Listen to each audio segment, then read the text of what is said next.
Hey everyone, welcome. I am Derek Brown, chairman of the Utah Republican Party, and thanks for joining us for a Facebook Live event with what we're calling Chairman's Chats. And today we are here with Mayor Trent Staggs. Thanks for being here. Thank you, Derek. Appreciate the invitation. Hey, you bet. It's good to have you. And for those of you who are anywhere in the Salt Lake Valley, you're seeing Trent Staggs signs everywhere. Yeah. So whatever you're doing on the sign front is working. They're everywhere. They're in my neighborhoods. They're in front of my house, actually. The one sign I have in front of my house right now is a Trent Staggs sign. So if that's an indication of how much this really matters, let it be. But so give us a little background for those who don't know you. Tell us a little bit about your background. I mean, I know you as the fact that you're a mayor. I mean, you're really involved in the issues you're running to represent Salt Lake County on. But tell us a little bit about your background and what you do. Yeah, you got it. So grew up here in the county. Southwest part of the county, Bingham High School. Attended University of Utah, got my undergrad there in political science and economics. Went on to attend BYU, the Marriott School, to get my MBA. And really the last 25 years or so of my professional career, I've been involved principally in three industries: in finance at Morgan Stanley, owned my own nationwide mortgage brokerage company, a few other companies that I'd started. I'm quite entrepreneurial.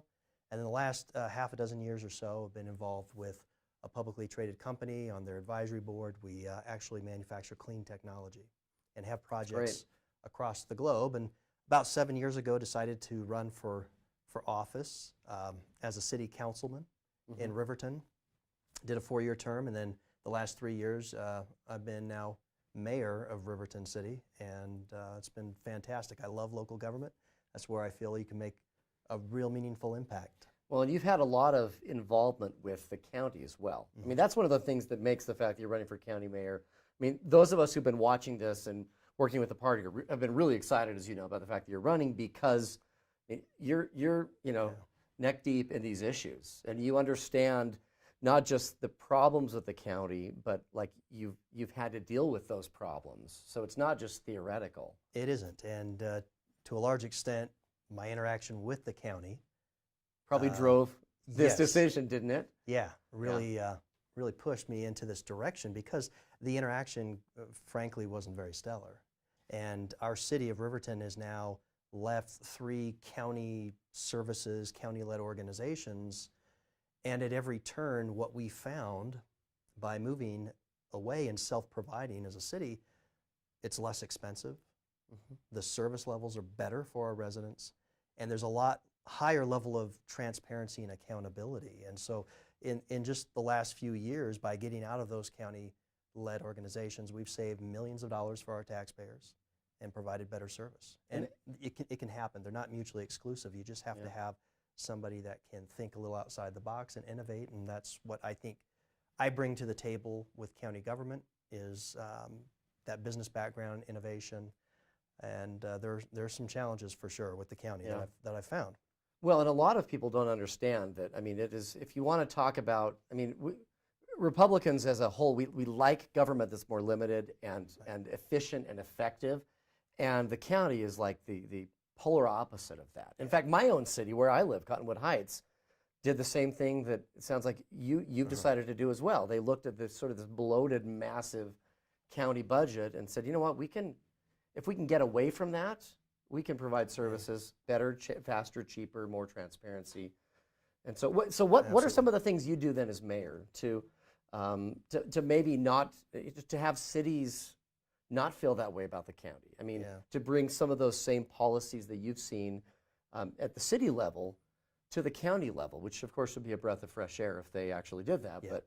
But what are some of those things? And it's a main priority for me. You know, it's fiscal responsibility. It's empowering communities to take on the things and many functions that perhaps the county is doing today. And you talk about the efficiencies or the inefficiencies of the county government. For everybody that may not know, Salt Lake County is the second largest budget in the state, next to the state government.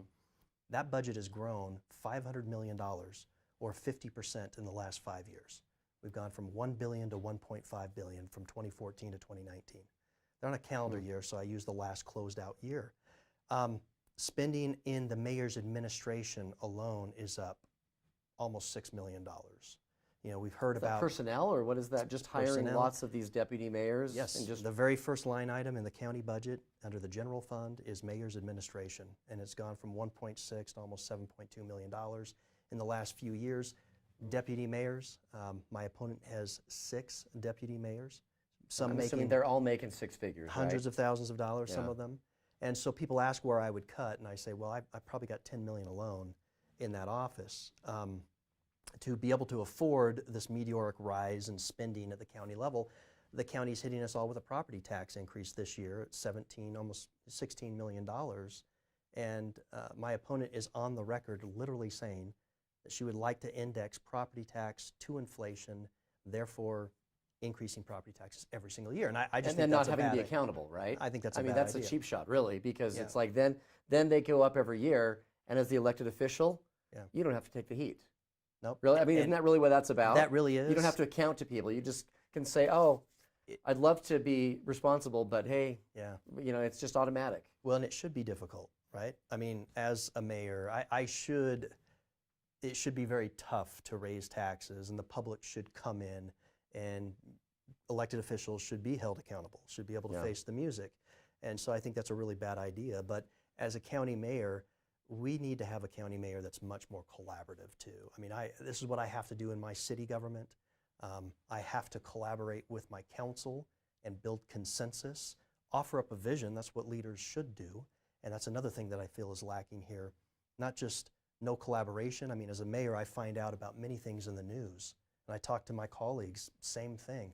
There's just not great communication between the county mayor's office and the 16 cities and 5 townships that comprise Salt Lake County. Yeah. And that needs to change. So Well, and the I've talked to collaboration- mayors who know that and are experiencing that, but are afraid to say anything.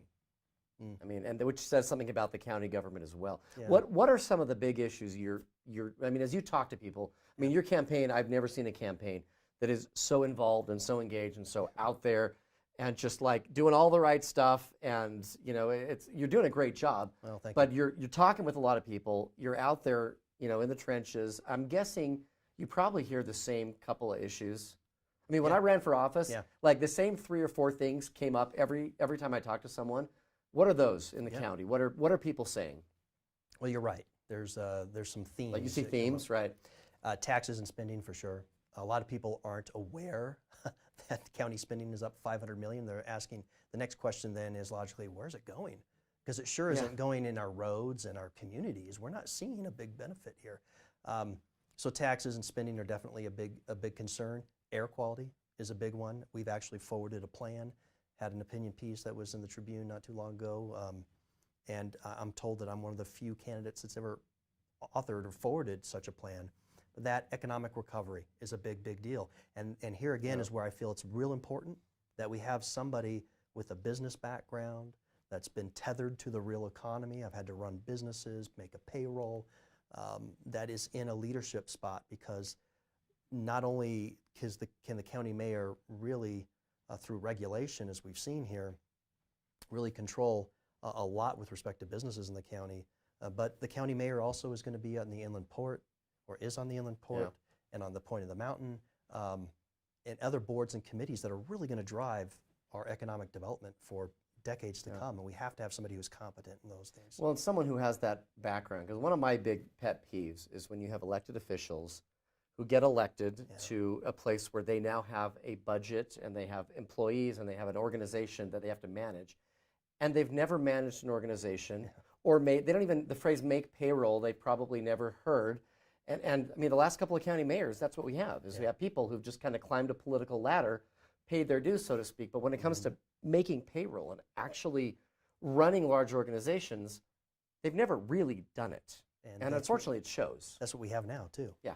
My opponent's been in county government for 12 years and never really had any experience outside of that realm, and it shows. It really Exactly. does. Exactly. And so as you've gone about this, I mean, one of my questions that I like to ask is, when you decided to run, the campaign you envisioned running is probably very different than the one you actually ran because of COVID. What is the biggest sort of change that you've had to make to adapt to the changes?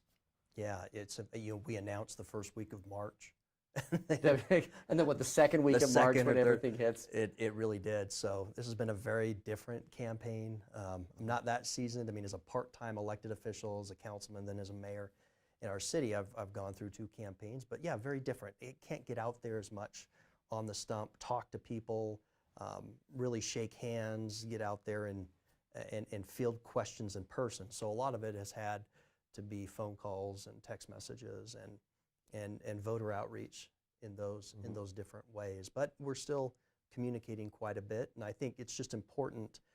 Again, this race is so big. I mean, 1.1 million people, 500,000 registered voters.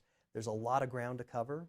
It's bigger than a congressional race. I mean, just so that people understand the magnitude of the campaign you're running. It's bigger than any of the congressional offices. It is, yeah, and second largest executive position in the state. You know, this county mayor has a lot of influence with respect to tax and regulatory policy, not just the county, but then with that influence at the state level as well. So it's a very, very important position. Yeah, and one of the reasons I like to ask about the issue of sort of, and I wanted to highlight how you changed your campaign, is because as an elected official, one of the things I found is, and you know this having served as mayor, most of what you do is just solve problems. Yeah.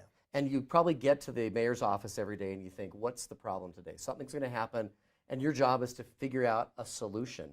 And a lot of people have lamented, you know, COVID and how it impacted campaigns, and this is I've heard a lot of people say, isn't it a tragedy? And I've said, no, actually, it's pretty great, because if there's one thing you do as an elected official, it's solve problems. And this has given us a chance to watch your problem-solving skills in action. And so as the party chair, I've watched your campaign go from going this direction to being able to pivot just as you would running a corporation and doing something totally different. In other words, solving a huge problem in real time. And from what I can tell, it's worked incredibly well. And as a county mayor, that's pretty much what you'll have to do. So in conclusion, what are some of if you could sort of choose one big issue with the county, what would it be? If you found yourself tomorrow in that office, what would kind of be your number one thing to take on? Yeah, it really is fiscal responsibility. I mean, for the budget to have grown $500 million in 5 years, general fund up 40%, I mean, over $100 million in about the same time period. And why is there not an outcry over this? I mean, why is the average People don't person, know. I mean, do they just not look at their tax statement and the increases, or why is it that more people aren't out, up in arms about this? I think it's because the county government is so large. They have meetings on a Tuesday at 2 in the afternoon. That's part of the problem too. When you get a government that has grown so much, and it's not as transparent nor accountable, I would argue, as one own city or municipal government. It just isn't. Like I said, obscure times. The budget's so big and unwieldy that most people don't know, and that's the thing that I think we need to get in and address from day one, is to be able to identify, hey, how do we do things better?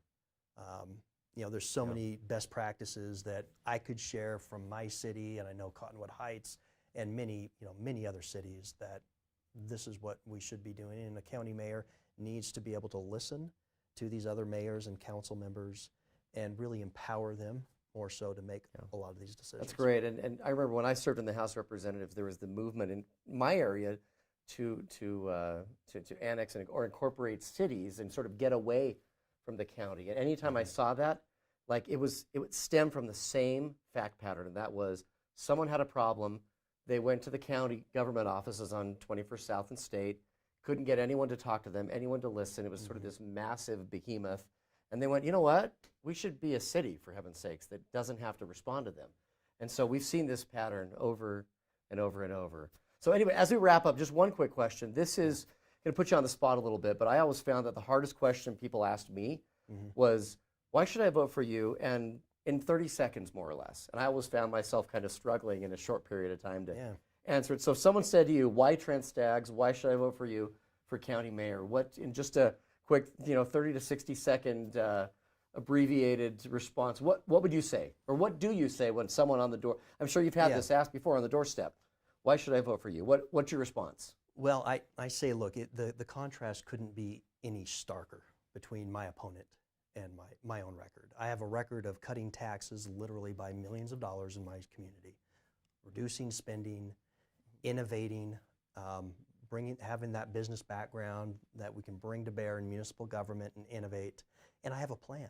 If you go to my website at trentstaggs.com, we've laid out a high-level plan and a video on a whole host of issues, from affordable housing to homelessness to the opioid epidemic, taxes and spending, you name it. And my opponent is crickets on these topics. I've not seen a plan. She's got a record of increasing taxes like we've been hit with this year in a big way, and the spending up, again, 50% in 5 years. So that contrast, I think, is very, very stark. And if you want to see government restrained, and you want to be able to see our taxes go in a different direction and spending go down in a downward direction, and think that there needs to be some innovation in government and somebody that's got a plan, then you should be voting for me. Well, and I think that where we're going as a county, it's just not sustainable long term. No. And so we need, I mean, sometimes, as I like to say, we need some adults to step back in and bring sort of some structure and some discipline back to a system that's kind of gone off the rails. And one just quick illustration of that, Clark County, Nevada has almost twice as many residents as Salt Lake County. You know, Clark County, where Las Vegas is. Where Vegas is, yeah. Their budget's at $1.28 billion and ours is at $1.5 billion.